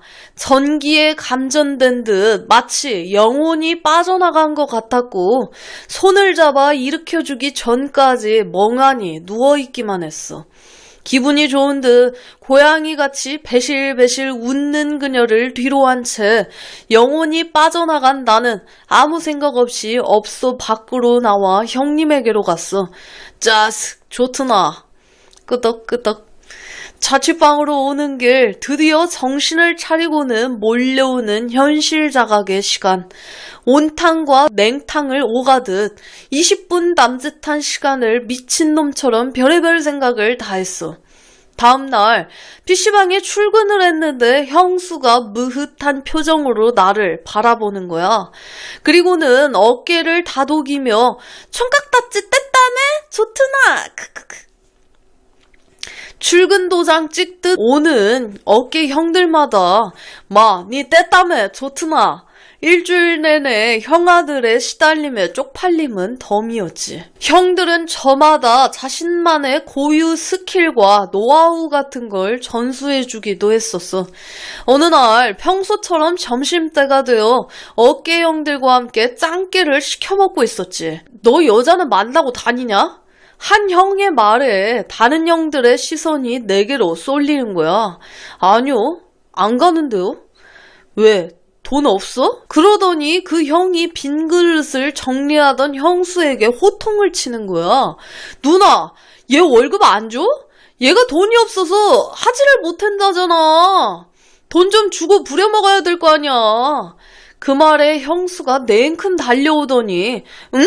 뭔 소리야? 땡땡 아빠가 월급 챙겨줄 건데 그 인간이 네 월급 안 챙겨줬어? 나비효과처럼 그 일이 제법 큰 폭풍이 되어버렸어. 형수가 승질이나 형님에게 전화를 걸어 들들 볶아버린 거야. 그날 저녁 포차로 불려가 형님한테 혼이 엄청났지. 아마 정말 진심으로 빡쳤을 거야. 월급 따박따박 챙겨줬는데 형수한테 혼이 났으니까. 야, 네가 그런 놈일 줄은 몰랐다. 내가 언제 네 월급 안 챙겨준 적 있냐? 근데 왜 마누라한테 곧다구로 말을 했어? 형님 진짜 실망했다. 형님, 그게 아니고요. 억울해 죽으려고 하는 형님에게 자초지종을 설명드렸어. 생각해보니 조폭 오야인데 의외로 형수한테는 찍소리도 못하는 공처가였지. 이 새끼들이 쓰잘데기 없구로. 근데 니는 왜 안 가는 거야? 돈 다 썼냐? 현질했어? 그건 아닌데 웃지 못할 해프닝을 겪고 난 뒤 덕분에 내 생활은 확 트이게 됐어. 우선 형님이 그날 현금으로 20만 원을 주셨고 그 뒤로 월급도 20만 원 더 올려주고 형수도 가끔 몸 좀 풀고 오라고 10만 원 안팎으로 용돈을 챙겨주시고 외상값 결제하러 온 어깨 형들도 2만 원에서 5만 원씩 용돈을 주고 가셨거든. 당시 최저시급이 3,770원 할 때였어. 보통 알바 월급이 80에서 90만 원 할 때고. 여러분들의 소중한 시청자 사연을 받고 있습니다. 살아오신 인생 이야기나 연애, 결혼에 대한 이야기를 아래 이메일 주소로 보내주시면 감사드리겠습니다.